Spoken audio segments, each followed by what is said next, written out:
In the year 1872, 3.5 decades ago, the vast expanse of land spanning from the Missouri River to the Pacific Ocean and from the Brazos River in Texas north to the Red Cloud Agency in Dakota knew no braver or more audacious man than Wyatt Earp, the subject of this narrative. In the early days in the West, I encountered only a handful of men, and Wyatt Earp stood out as a prime example of someone utterly devoid of physical trepidation. I've often shared this observation, and I'm not alone in my assessment. What is commonly mistaken for bravery in a man is frequently rooted in the fear of societal judgment.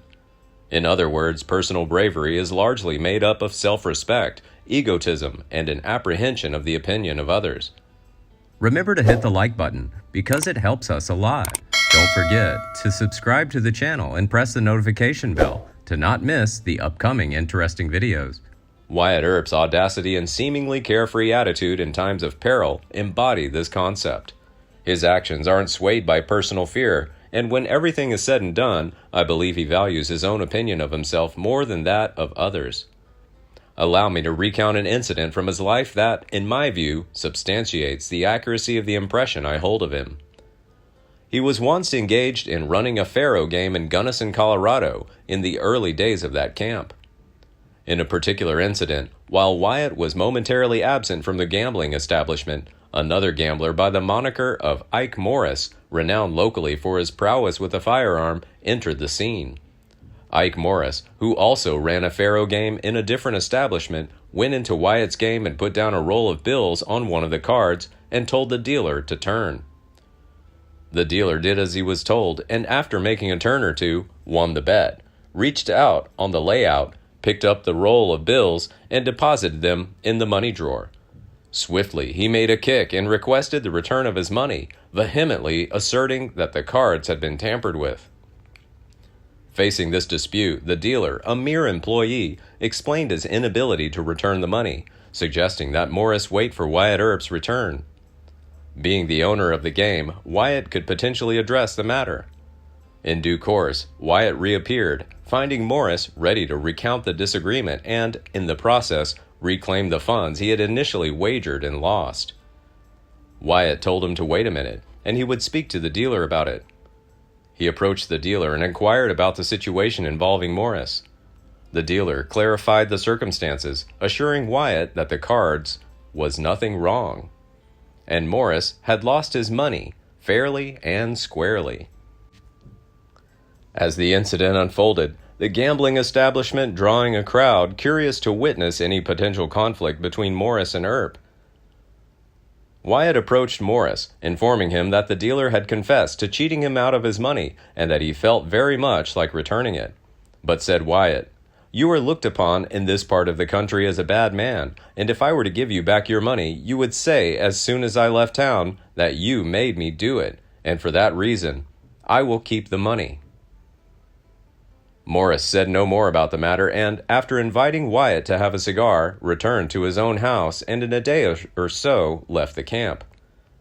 At the time, few men in the western frontier could outmatch Earp in a rugged brawl. I have a hunch that even at 61 years of age, he could put up a formidable struggle against a spirited young contender. In all likelihood, if Morris had been recognized as a peaceable resident, his plea for a refund would likely have been honored by Wyatt. Money didn't hold much allure for Earp. My relationship with Wyatt Earp dates back to the early 1870s, and I've watched him endure great trials. Arriving in Wichita, Kansas in 1872 at the age of around 24, he boasted a sturdy frame weighing approximately 160 pounds, all muscle. He stood 6 feet in height, with light blue eyes and a complexion bordering on the blonde. He was born in Monmouth, Illinois, of a clean strain of American breeding and served in an Iowa regiment for the last 3 years of the Civil War, although he was only a boy then. Throughout his life, he consistently sided with law and order, often placing himself in perilous situations to uphold the sanctity of the law within communities he inhabited. In the spring of 1876, Wyatt Earp earned the appointment as Assistant City Marshal of Dodge City, Kansas, a significant hub for shipping the vast Texas cattle herds northward. His renown for valor and composure was widely acknowledged among many Dodge City residents. In fact, it was his reputation that secured for him the appointment of Assistant City Marshal. George Hoyt and other drunken cowboys shot their guns wildly around 3 a.m. on July 26, 1878, including 3 shots into Dodge City's Comique Theater. Fortunately, no one was injured. Assistant Marshal Wyatt and I responded, along with several citizens, and opened fire with their pistols at the fleeing horsemen. The riders crossed the Arkansas River Bridge south of town, but Hoyt fell from his horse, wounded in the arm. Wyatt fired a fatal shot that killed him that day. In 1879, Dodge was beginning to lose much of the snap which had given it the charm to men of reckless blood, and Wyatt decided to move to Tombstone, which was just building up a reputation. Wyatt's career in and around Tombstone, Arizona, in the early days of that bustling mining camp was perhaps the most thrilling and exciting of any he ever experienced in the 35 years he has lived on the lurid edge of civilization. Accompanying Wyatt were 4 brothers who journeyed alongside him to Tombstone upon the news of the gold discovery. The eldest was James, followed by Urgel, Wyatt himself, Morgan, and the youngest, Warren. James took charge of a saloon. Virgil held the esteemed position of U.S. Deputy Marshal. Wyatt operated a gambling establishment, and Morgan rode as a Wells Fargo shotgun messenger on the coach that ran between Tombstone and Benson, the nearest railroad point. Morgan's duty held the weight of fending off the notorious stage robbers that plagued the region, finding refuge in the San Simon Valley, close to the old Mexico border, whenever their misdeeds invited pursuit from American authorities.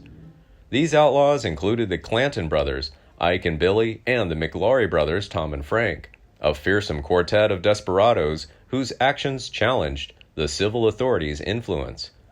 Even the United States troops dispatched from nearby posts to capture them, whether dead or alive, experienced multiple failures at the hands of these ruthless bandits. The Earps and the stage robbers knew each other personally, and the Wells Fargo company strategically placed an Earp brother on the coach to ensure the safety of their valuables. This precaution proved effective, as no coach with an Earp guardian fell prey to robbery in that treacherous region. Sure enough, on the day named Ike and Billy Clanton and Tom and Frank McLaury rode into Tombstone and put their horses up in one of the city corrals. Their arrival predated the Earp brothers' awareness, who initially dismissed the Clantons and McLaury's threat as mere bluster. However, Virgil Earp swiftly grasped the gravity of the situation and mobilized his forces. He wasted no time in rallying Wyatt and Morgan Earp, as well as Doc Holliday, an individual notorious for his fearless resolve in dire circumstances. On the opposing side stood the 2 Clanton brothers and the 2 McLaurys, resulting in a parity of forces. Excluding Billy Claiborne, ran from the fight. As soon as Virgil Earp got his party together, he started for the corral, where he understood the enemy was entrenched. As the city marshal, Virgil Earp ordered the Clantons and McLaurys to throw up their hands and surrender. This order they replied to with a volley from their pistols. The confrontation ensued abruptly, with both parties closing in and exchanging rapid gunfire. The Earps pressed in close, shooting as rapidly as they could. The fight hardly started before it was over, and the result showed that nearly every shot fired by the Earp party went straight home to the mark. Once the battle's acrid smoke dissipated, allowing a clear assessment, the casualties became evident, that the 2 McLaurys and Billy Clanton lay dead. Each had succumbed to less than a dozen bullets, meeting their end on the spot. Among the marshal's ranks, Morgan Earp sustained a solitary injury, a superficial wound grazing his arm. Ike Clanton made his escape, but in doing so, stamped himself as a coward of the first magnitude. In an act of utter submission, he abandoned his weapons, raised his hands in surrender, and hastened to Wyatt Earp, pleading for his life. Here again, Wyatt showed the kind of stuff in him, for instead of killing Clanton, as most any other man would have done under the circumstances, he told Ike to get away, and he did. Subsequently, legal proceedings ensued against the Earp party for the fatalities. Following an extended preliminary examination spanning weeks and involving the testimony of over 100 witnesses, the Earps were ultimately absolved of guilt.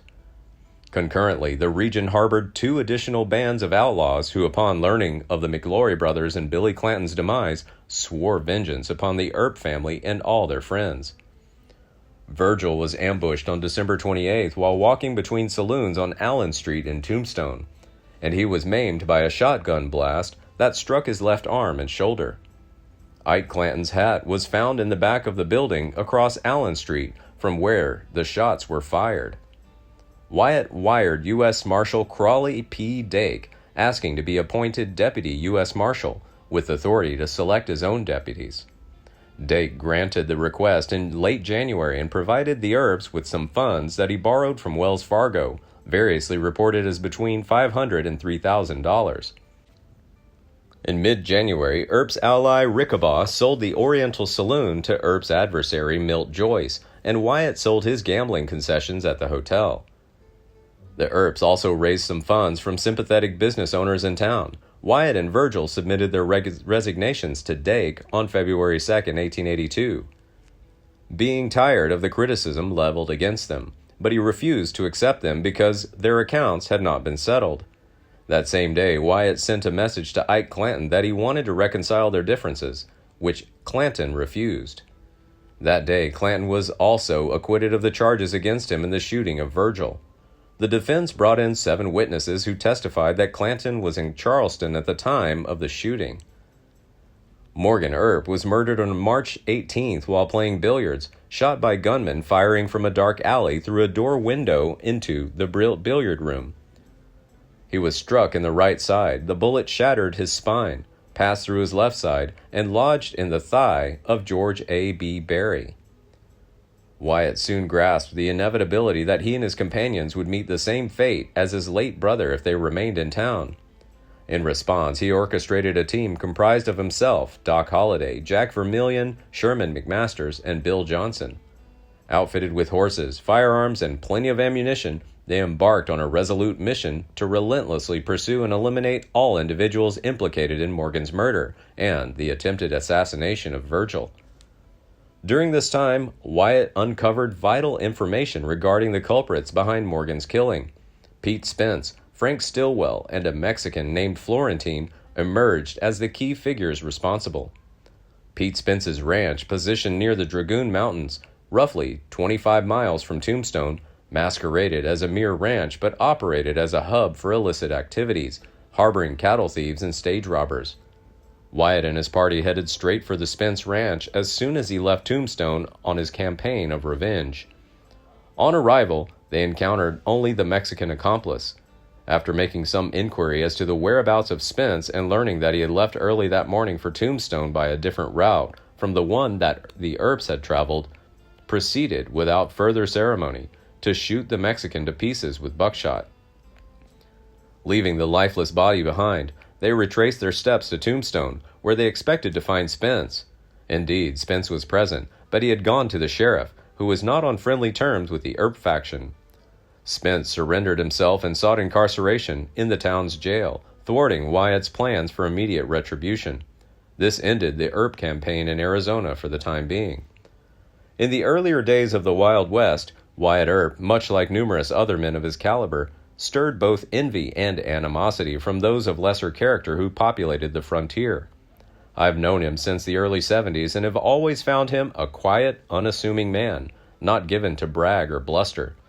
Wyatt has consistently proven himself a loyal and steadfast friend, while simultaneously presenting a formidable adversary when circumstances dictated. Bat Masterson, 1907, compiled by American Old West Facts. Please like and share if you find the video content interesting and useful. Don't forget to subscribe to the channel and comment below so as not to miss the upcoming interesting videos. Thanks for watching.